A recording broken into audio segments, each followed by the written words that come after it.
Religious freedom is enshrined in our Constitution. This proposed bill is an intrusion on the constitutional freedom and the right of citizens to worship according to their conscience. Therefore, I find it repugnant to the Constitution, and I'll definitely be one of those to fight that case in case Parliament passes the law. I'm Norbert Mao, President of the Democratic Party. I came across the draft policy last year, the Religious and Faith Organizations Policy, and then early this year I read the bill, the Religious Societies and Places of Worship Bill. It is presented as a law to protect congregations from manipulative and exploitative religious leaders. My personal view is that the law is not necessary. We have enough laws to deal with crooks. We have the penal code. We have got so many other provisions of the law that can take care of those engaged in evil practices, whether money laundering. There is no need for another law. Religious freedom is enshrined in our Constitution. This proposed bill is an intrusion on the constitutional freedom and the right of citizens to worship according to their conscience. Therefore, as a lawyer, I find it repugnant to the Constitution, and I'll definitely be one of those to fight that case. In case Parliament passes the law, I'll be one of those to go to the Constitutional Court to ask that the law be struck down. If you look at the history of Uganda, we have had religious wars here before. We had Catholics and Muslims on one side, then we had the Anglicans on one side, the so-called Bafaransa and Baingereza. It tainted our history, and it has still cast a long shadow in our politics. The lesson we should draw from our history is that government should have nothing to do with regulating worship. Government should just keep away from regulating the conscience of believers. Because with government, you give government an inch, they will take a mile. It is important that we resist this law before it even reaches Parliament. But Father Lokodo and his sidekick, Reverend Aaron Message, they are trying to manipulate the public mind by making it appear as if this law alone will solve all the problems. He is just on a mission to help government control religious believers. That is totally unacceptable.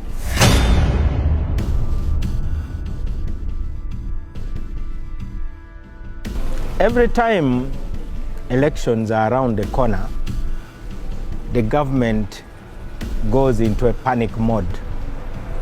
Now, independent fellowships naturally are a threat to the government's hold on the people's mind. The government does not want any group which is organized outside its jurisdiction. So I believe that the purpose of this is to ensure that everybody is in line.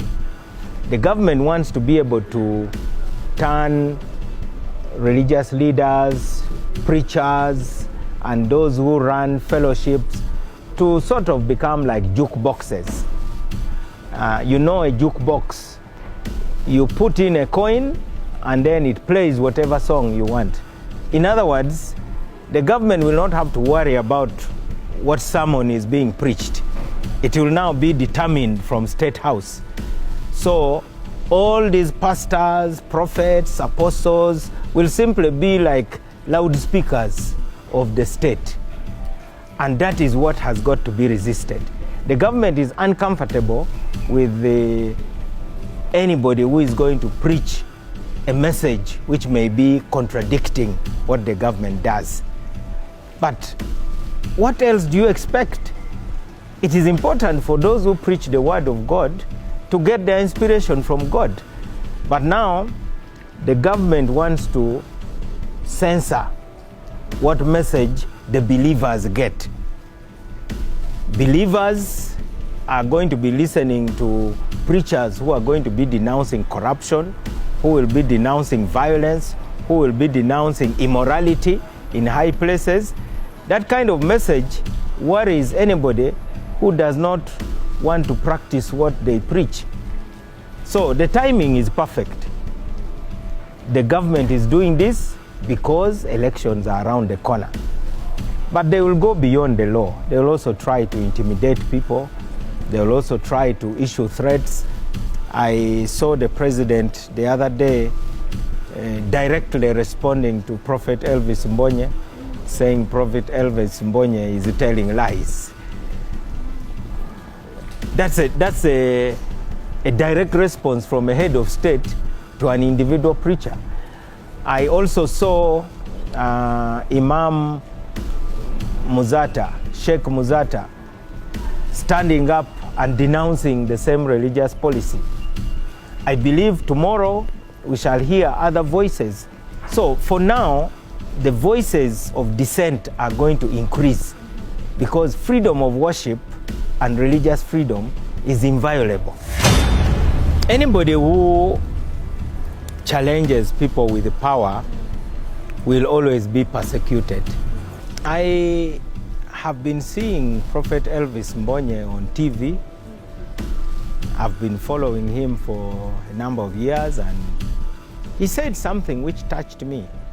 He said that religious leaders should stop being under the armpits of politicians, and that the time has come to expose false prophets. And he also said political leaders want prophets who tell them what they want to hear rather than the truth. And I was moved by his courage, and he sounded like quite a lone voice, because I know nowadays many of the religious leaders we have today bend towards the government. When I read that he had been summoned to go to Kibuli police, I took interest, and I also went there to see for myself what the case was about. Sometimes you, as an active citizen, you also want to stand with those who stand for the truth, whether you know them or not. And by all accounts, I met him for the first time about a month ago at Kibuli, when he went to report to the CID. I'd never met him before. Then I didn't know what the case was. Then I learned that one of his followers, a member of his congregation, had posted a long tirade denouncing the immunization drugs being used. One Mugisha who decided to call himself Mugisha Elvis Mbonye, and then he posted his views. And I understand that is the reason why Prophet Elvis Mbonye was summoned. If you ask me, I think it is the most stupid case of the millennium. There is no way you can link two separate individuals. There is no way somebody can call himself Norbert Mao on Facebook and he writes something and then you come and arrest me. So there must be something else. But as far as I'm concerned, there's really no case. This is a case of harassment. It is a case of persecution, pure and simple. Yesterday, again, I learned that he was summoned, and I also went to Kibuli again. And later I had a chat with the police officer. And it is now almost 3 months. They claim they have still investigated 70%. It is a ridiculous case.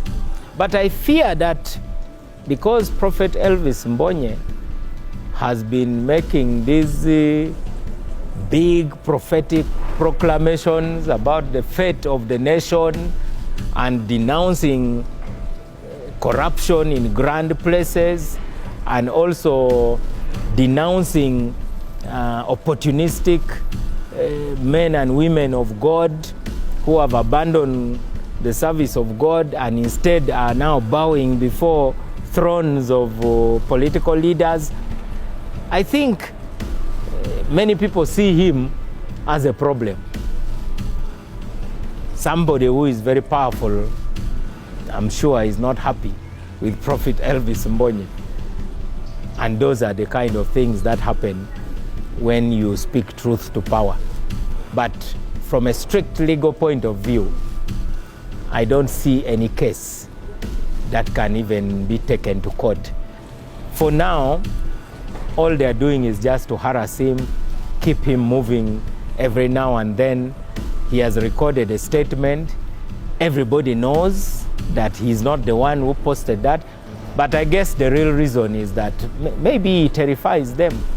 The way he is insisting that God is going to descend here and cause some serious changes. All of us have reason to be afraid. Because people think God should do their will rather than vice versa. Now, somebody who says that there are things that are going to happen here that are going to shake the nation, and he's saying it with such conviction, and he's so sure, and also because some of his prophecies have terrified us before. I remember the one of the helicopters going to Somalia.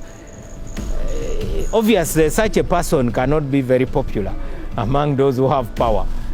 If you have somebody who tells you don't do this and you do it, then soldiers die, then you get very worried. If you have somebody who is predicting who is going to be a leader in America, or who is predicting who is going to be a leader in Britain, obviously people are scared of what they don't understand. So I think those are the reasons why they are harassing him. He shines a light where people would prefer darkness. So they actually don't know him. That's what the police officer said. Yeah, I think they have created a caricature of a man. They have created some caricature that they keep on denouncing. Now, when he finally showed up at the police officer's office, and this is a senior police officer, he's a commissioner. So I asked him, so what do you think of Prophet Elvis Mbonye? Then he said, I thought he was a very arrogant man, full of himself. And I said, now what do you think? Then he said, well, I found him to be extremely humble and loving and so unassuming. I think those who make those reports have presented him in a totally different light. So people expect a totally different person altogether. But when you meet the real person, you realize that he's actually not the kind of caricature he's being made out to be. But he is not the first man with a prophetic voice to be fought by governments.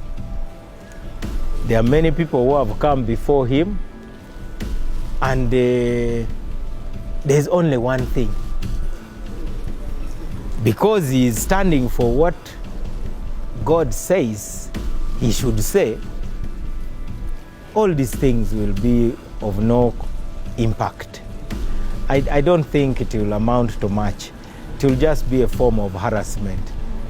If he was what they were saying he is, then there would be a chance that they can take him to court and convict him. But as of now, I think all they're doing is just to harass him and inconvenience him. Actually, we need more Prophet Elvis Mbonyes in Uganda. One is not enough. We need many. We need people who can shine a light where the people want darkness. We want people who can speak truth to debunk the lies. We need people who can address the president directly, because for us, when we address the president, he can answer us because he says they want my chair. But here is a person who doesn't want to be president. He is not looking for a seat in parliament. He doesn't want to be a political leader.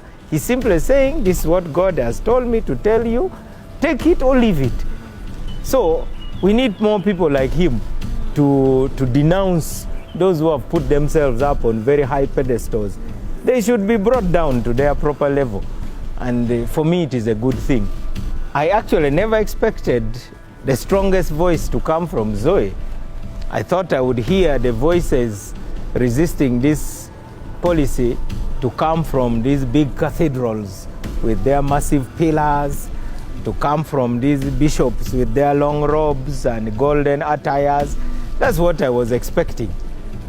But to find that the sharpest critic is a lone voice from Zoe Fellowship, that means that, you know, God can defend himself using the most unlikely people. And that is what makes his voice hard to ignore.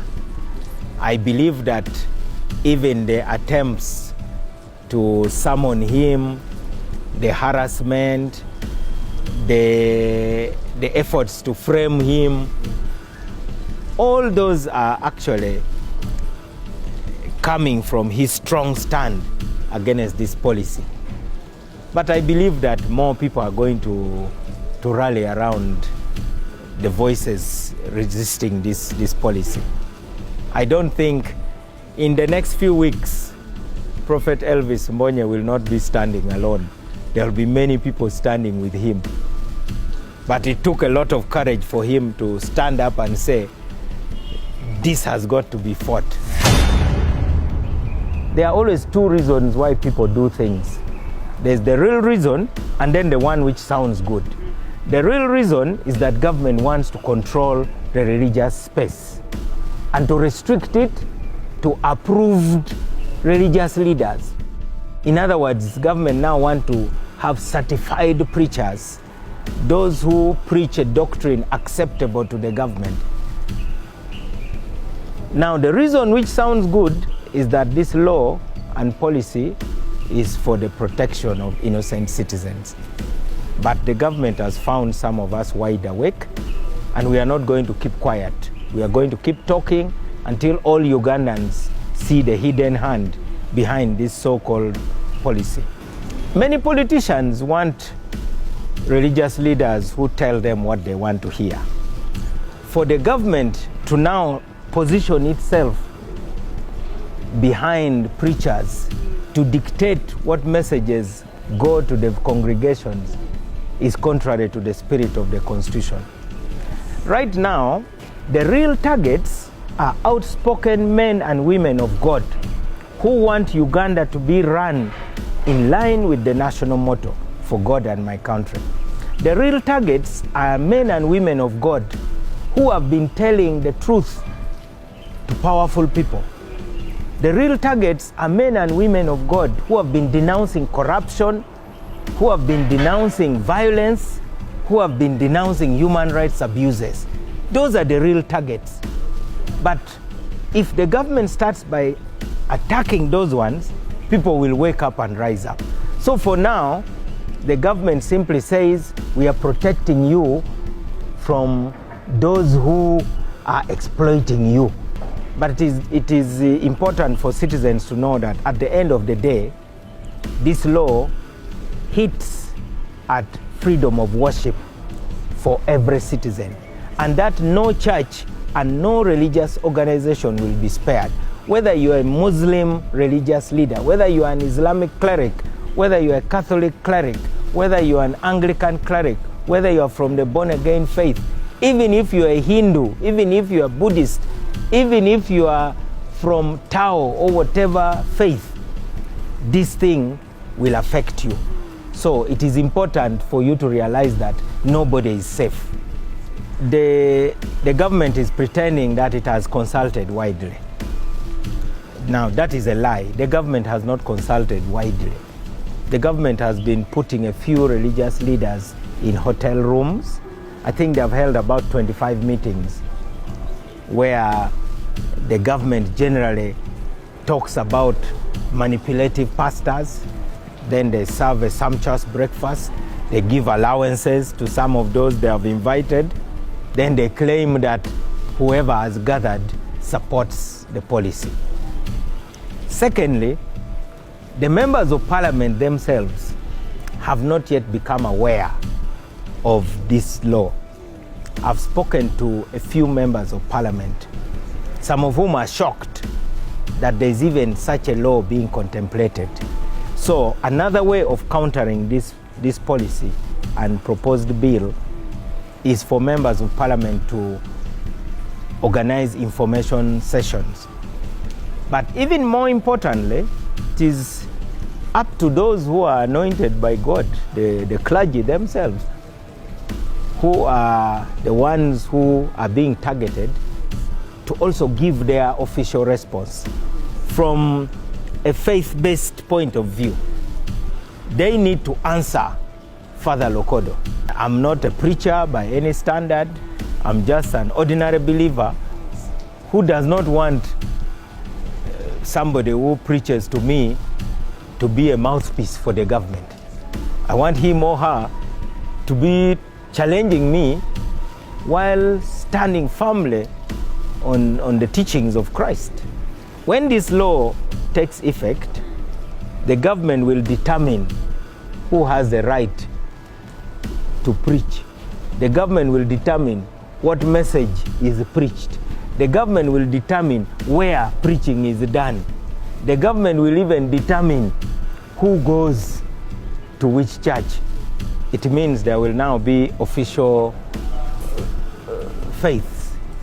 So Uganda will now have certified belief systems, because now the government will be putting a stamp of approval to determine who has a license. In other words, the government now wants to license people to preach. Our motto says, "For God and my country."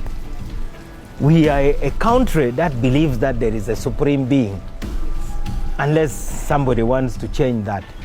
But what we don't have is an official state religion.